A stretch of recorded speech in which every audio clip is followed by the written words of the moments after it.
Welcome to YogiViews, where my guest is yoga itself, through interviewing those who practice it, teach it, sell it, or simply love it. I am Antonio Sauces. Far from the modern styles of yoga, the branches of yoga all address the integration of all existing things, each one in a particular way. While the best known branch of yoga in the West is Hatha Yoga, or the yoga of the body, the well-known asanas, there is another branch not so well known for its core principles, but for one of its techniques. I refer to Bhakti Yoga, or devotional yoga, that addresses unity by fostering loving devotion. One of the ways in which we can accomplish this is through the practice of Kirtan, a Sanskrit word that literally means to repeat, and is a call and response chanting, usually the name of God. One of the first proponents of this form was Swami Paramahansa Yogananda, who in 1923 sang Kirtan at Carnegie Hall, followed by 3,000 people. Later on in the 60s, Swami Prabhupada founded the Krishna movement, inviting his devotees to sing the Hare Krishna mantra at ashrams, temples, but also at squares and even train stations, where you might have seen them dressed in orange and giving away copies of the Bhagavad Gita.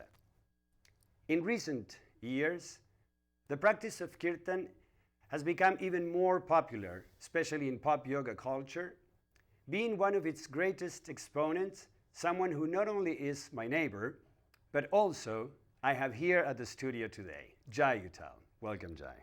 Thank you, Antonio. Jai Uttal is a pioneer in the world music community. His eclectic East meets West sound has put him and his music at the forefront of the world fusion movement. His musical roots embrace a variety of traditions and cultures that span the globe and the centuries. And he has produced an important number of CDs that are today considered classics. No matter how you're feeling, there are certain mantras that could be more effective, but in general, just singing is a very transformative experience. How does that transformation happen? Do you have any?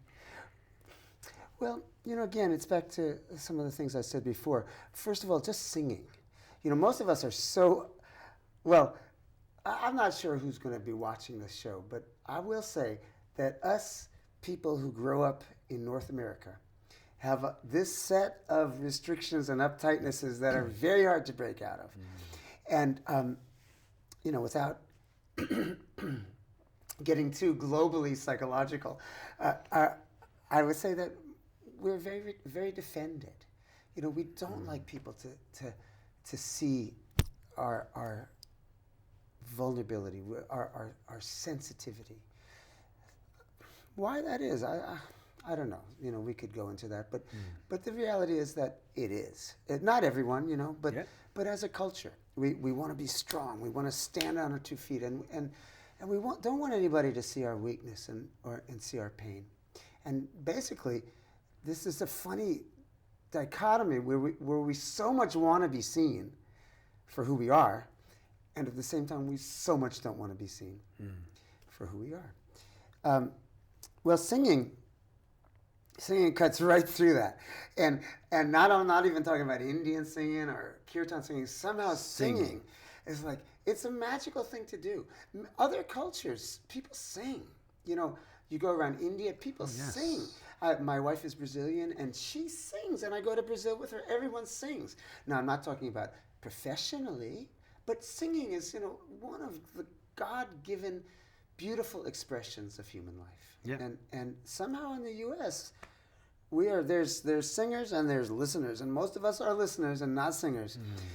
Myself, I grew up in a musical family, and I grew up with music as an instrument player, not as a singer. I was as uptight as anyone. With singing. I've read that you used to say that you could never sing. That singing was not for you. Never. I was too nervous. I mean, too self-critical and you know, this is extreme thing to say, but self-loathing, you know, I'm too vulnerable when I sing. I don't want anybody to see me sing. I can't sing. I'm horrible. You know, all those thoughts, right? And when we can just sing, it immediately cuts through that stuff. And when we can feel at ease enough, you know, it's a gradual process, of course, but to sing with whatever emotion we're feeling, because who we are is, this is my belief, you know, who we are is who God has created us to be. When we try to be someone else because we think that other else is going to be a better yogi or something like that, doesn't work. We're leaving ourselves behind. And when we sit as ourselves with whatever feelings they are and sing that, and then add the magic of these mantras and repetition, but from our humanness, not from some constructed other person that we think is cooler than who we are. It's so freeing and it's so transforming because we start by loving ourselves. And it's not mental, you know, it's not like, I love you, Jai. But it's more like, I am Jai and I'm singing what I'm feeling. And just that very act is an act of self-love that connects us to the greater self. You know, again, I don't know exactly why that happens, but over and over and over and over and over and over again, I've experienced it. And it wasn't easy for me at first, singing. Music was always very easy for me.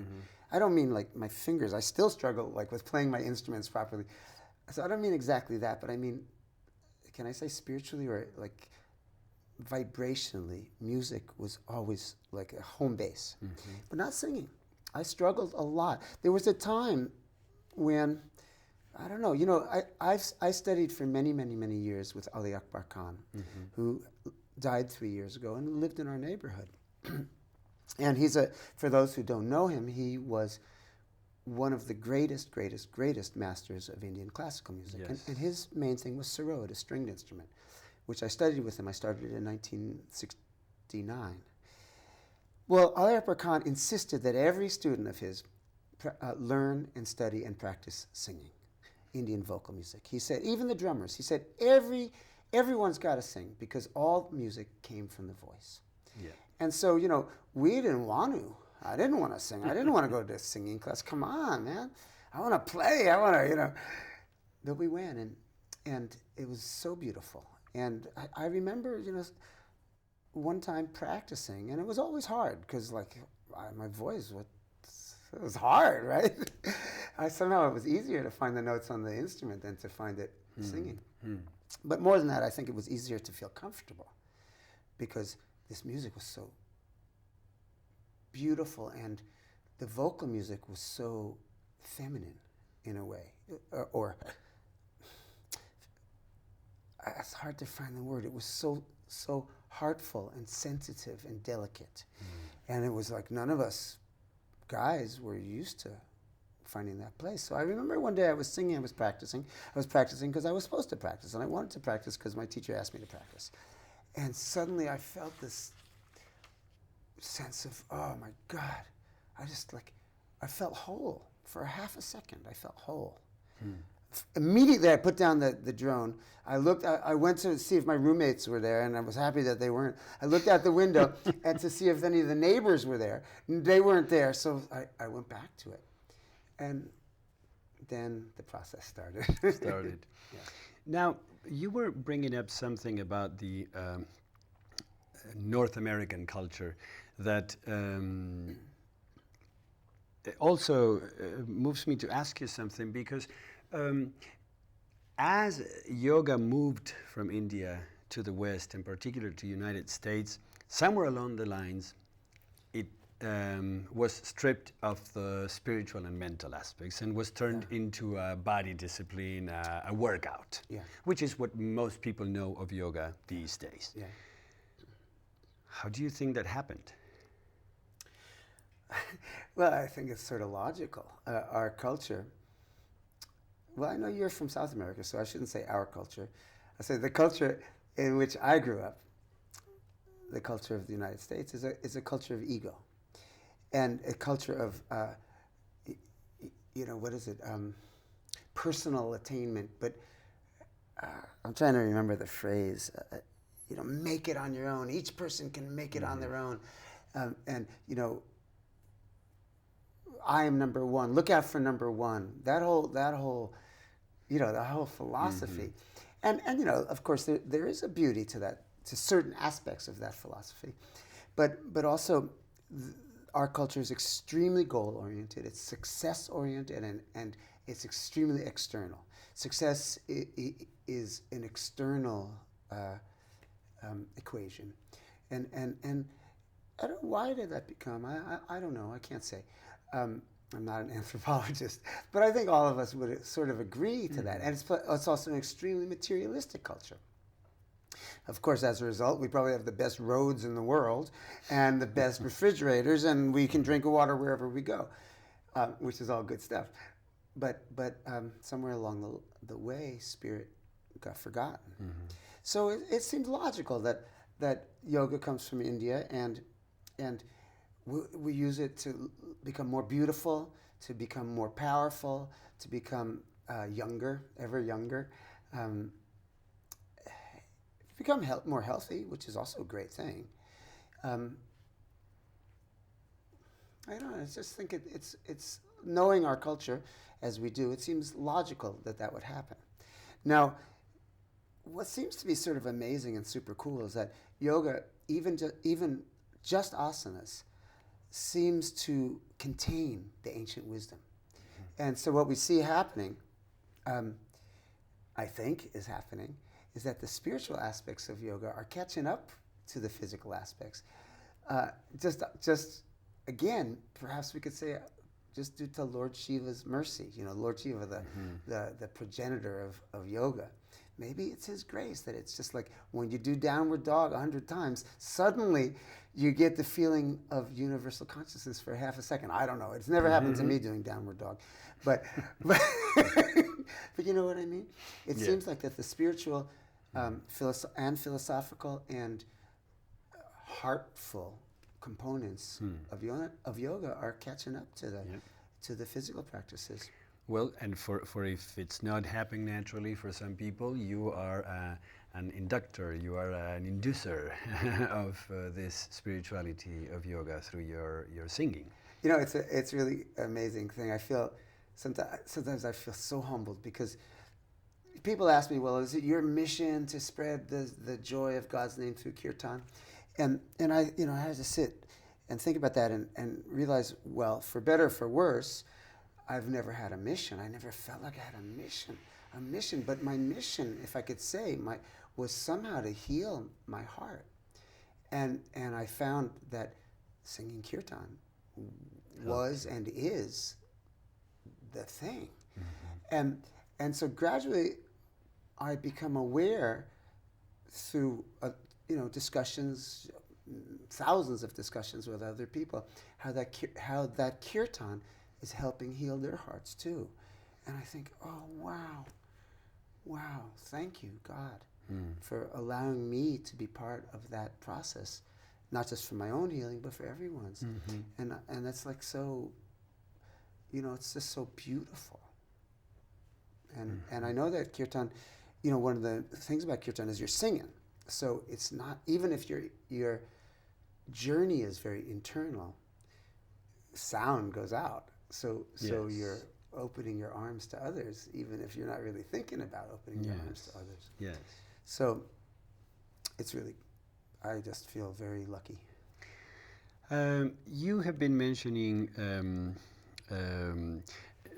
emotions, some positive, some negative. You have been naming healing through Kirtan, and you were just referring to healing your heart through Kirtan. And I know, and I have read in some of your biographies, that you name a dark period in your existence, a dark moment. And I'd like to ask you about that mainly in regards to how did Kirtan help you with that?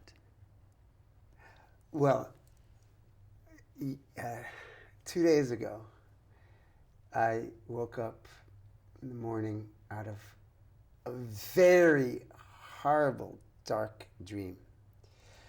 And I woke up and it's like I forgot everything about my life.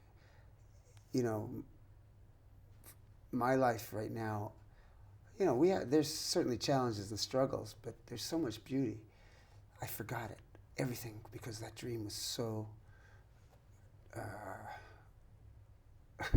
it took over my whole consciousness. And then I sat at my altar, not for a big long time. I lit my candle and I sang a couple of Sanskrit prayers. And that darkness washed away, mostly. You know, and then I stepped out of my room and I saw my wife and my 6-year-old boy. And whenever I see them, I'm reminded of how much God loves me. But so that, just to preface that, I did go through a period in my life, and it was kind of strange because I've been singing Kirtan probably, you know, pretty constantly, pretty seriously since I was about 15 or 16. And I met my guru when I was 19. And when I say I met my guru, I should say I re-met my guru, because I later, shortly thereafter, experienced that he had been my guru for lifetimes and lifetimes and lifetimes and lifetimes and lifetimes. So some people say, okay, you meet your guru, then everything's gravy. I mean, everything's cherries or whatever, you know. And life doesn't seem to, at least for me, life wasn't like that. I had, and you know, to some extent still have, a lot of deep imprints, negative imprints, from childhood stuff, you know, and maybe from past lives, who knows, and a lot of negative belief systems that I still struggle with. They don't control me as much as they used to, but they still pop up. You know, believe me, they pop up, and then I say, "Oh, you again? Hi." Anyway, so all of that being said, I went through years of drug addiction and alcoholism, all still while I was singing, you know. So, and did I feel like a hypocrite? No, I didn't feel like a hypocrite. I was quite aware that the singing and the japa was saving me from like totally going over the abyss. But I would say that my life wasn't harmonious, that's for sure, you know, and all the levels of my life were not in line, you know, in line with the truth that I knew. And, you know, what do you do? You know, we try not to regret the past. Rather, we try to learn from it and be able to help others through our knowledge that we've gained of ourselves through the dark times. But yeah, you know, there was a time when I reached out for help. I was always reaching to God for help, but I was afraid to reach to humans for help. And there was a moment when suddenly I reached to humans for help, and saw that that's how God helps us, through humans. And I was able to sort of collapse and ask God and ask people to help me. And, you know, a lot of things coincided. One of the strong occurrences at that period was meeting Nubia, was meeting this woman who is now my wife, meeting her in Brazil. It was like suddenly I wanted to feel, but I had spent a lot of years kind of doing this strange thing. I would open up so much with singing, and then with substance abuse I would quickly close up because I couldn't stand feeling so much. And meeting Nubia, suddenly I wanted to feel, but it was a little hard because the body gets addicted. You know, even when the spirit says, I don't want to be addicted anymore. Well, the body's got some stuff it's got to deal with. Guess what? Anyway, you know, physical healing happened and still happens, still occurs, you know. I mean, it's not a process, you just do it and then you're done. I think it's a lifelong process. But, you know, I talk about this sometimes to people, and they're so surprised. Well, how could that be? And you know, I'm a human, and I've had so much human issues to deal with, and you know, I have to, again, like what I said before, sometimes it's not easy to entertain this thought, but I believe that it was all given to me by God. Mm-hmm. I can never for a million years know why, you know, but it's all given to me to bring me to this moment of my life. Mm-hmm. And this moment of my life is going to bring me to the next moment of my life. And there's no mistakes. You know, believe me, I don't have that trust and surrender all the time. You know, I'm a fearful person in many ways. And I guess part of it was like trying to beat away the fear with substance, rather than to be honest with the fear, to say, okay, I got fear. Well, what are we going to do with that? Well, we got to move forward anyways. And the fear doesn't seem to be going away. So let's not pretend it's not there, and let's move forward. You know? Well, I think that perhaps is that personal path what allows a lot of people to identify with you and to trust you when they somehow practice with you. And I wanted to ask you because you were saying that you can go anywhere from practicing by yourself to with a little group or in a temple or in an ashram and lately we are witnessing the presence of Kirtan at huge festivals, music festivals, and a few yoga festivals as well. Right.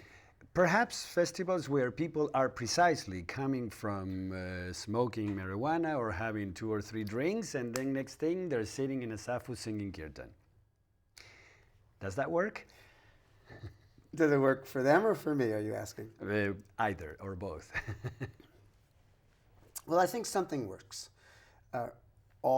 Always, forever, something works. Some seed gets planted that may not get watered this life, but some life will get watered. You can hear my New York coming out, watered. For myself,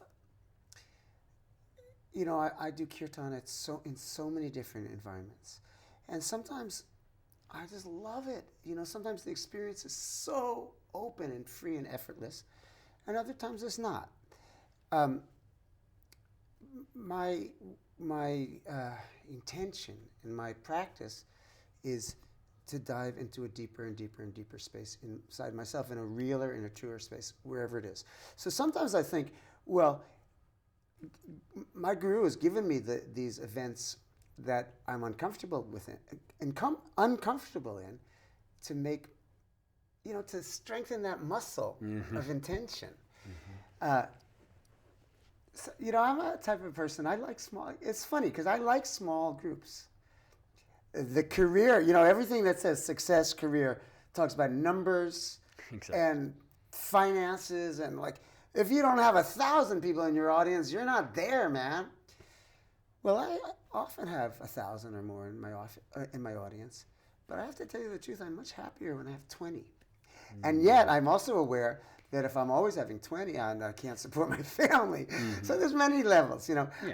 I think the advent of these festivals of Kirtan is an amazing, wonderful, you know, unbelievable thing in the human consciousness. Again, myself, I feel a little uncomfortable in crowds and big groups, so they're not my favorite events. But I go and I try to find the deepest place in my heart around them, and I do my thing, which is always like throwing myself into it. I must say, and this is not coming from an ego trip or nothing, I never do a Kirtan half-assed. I always, whatever I'm feeling, I dive into it. Sometimes I dive into it so much I think I'm a nut, you know. but I think like, well, if it's not full on, why bother? And I think, well, what do I have to offer all these people? The most full on offering I can give them. And you know, but there's also elements where you get in these festivals and it's showbiz. And you know, anyone who says Kirtan is not showbiz, well, it's partially showbiz. And I work with that because I still want it to be prayer. I want it to be 100% prayer. But when you're doing sound checks and you're on a stage and there's lights, there's always the other stuff that comes up, and it's not awful. You know what I mean? It's not. Sometimes it's really fun, but it can also be distracting. let's see, more specifically, last year I was at a festival. I won't even say the name of the festival. And a guy in the front row was so drunk, and he kept standing up and screaming, Jai, sing Hare Krishna. That was weird. It was like sort of sad. Other times I'm there, and I feel the waft of marijuana smoke, and for a moment it's like I kind of laugh internally because I don't smoke, I don't do anything like that. I drink coffee, and I think that's funny, but I think whatever. None of it matters. What matters is how real, deep my own prayer can be, and I feel like a real master that would never be an issue. It would always be right there. But I'm a human, and so I keep offering, I keep surrendering, I keep, sometimes the mind goes like a million places, and then I just keep trying my best to throw my mind into the kirtan, which is like a fire, But I do think, all that being said, I think these festivals are amazing. I mean, what can we say about this moment in human consciousness that thousands of people are getting together and singing God's name? That's like, it's a good thing. So probably my discomfort is my own neurosis. It has nothing to do with the festivals themselves. Now, the world is certainly in need of some healing. There's a number of signs, a number of things happening that indicate that we have in some ways departed from the unity, from the integration, and as it always happens, when you do that, then there's consequences immediately, and they're usually not nice. Yeah. Is there a mantra or a particular kirtan that you personally think would be most appropriate for this moment, for the world, or that you would like to offer from your own personal healing experience to the world? Well, I think that the practice of devotion, of heartful, deep, heartful singing of the names of God is so healing and so beautiful and so transcendent that I would just love to see people doing it. As for a particular mantra, I want each person to find the ones that they love and just sing them and sing them and sing them and sing them. My personal favorites are the mantras of Rama, Sita Ram, and Hanuman, and Radha and Krishna. Those are the ones that more than any of the others I sing and sing and sing and sing and sing and sing and sing and sing. But that doesn't mean that I believe those are more healing. That's to someone who wants to sing to the mother all the time, to sing to Goddess Durga, Goddess Kali, if that's what's resonating in them. But all these mantras that awaken the heart and that call God to us, or Goddess to us, and that feed the part of our hearts that knows that we are all part of the same being. That's what I pray and hope for all people. But no, I couldn't say one mantra that is better for all. All right. Yeah. So, if our viewers want to get in touch with you, how could they do that? Simply go to my website, which is Jai Uttal. That's JAIUTTAL.com. Thank you very much. Thank you. So, Jai, this is great. I appreciate very much you having come here today and shared your knowledge and your experience with us. And I also want to thank you in the name of yoga for bringing back some of that heartfelt spirituality that we believe sometimes is missing here. And I hope to have you some other time in the show again. Thanks, Antonio. It's amazing that we've passed each other on the street for years and years and years. We never really get together, and now here we are getting together with all the people that are everybody watching. in the world. Well, good. So thanks for sharing this with us. This was Jai Uttal. Jai Uttal is a pioneer in the world music community. His eclectic East meets West sound has put him at the forefront, and his music as well as at the forefront of the world fusion movement. His musical roots embrace a number of different traditions and cultures that span the globe and the centuries, and he has produced many CDs, some of which are today considered classics. So I hope you enjoy our show today. If you want to say something to me, please shoot me an email at antonio@yogiviews.com, and I look forward to seeing you the next time.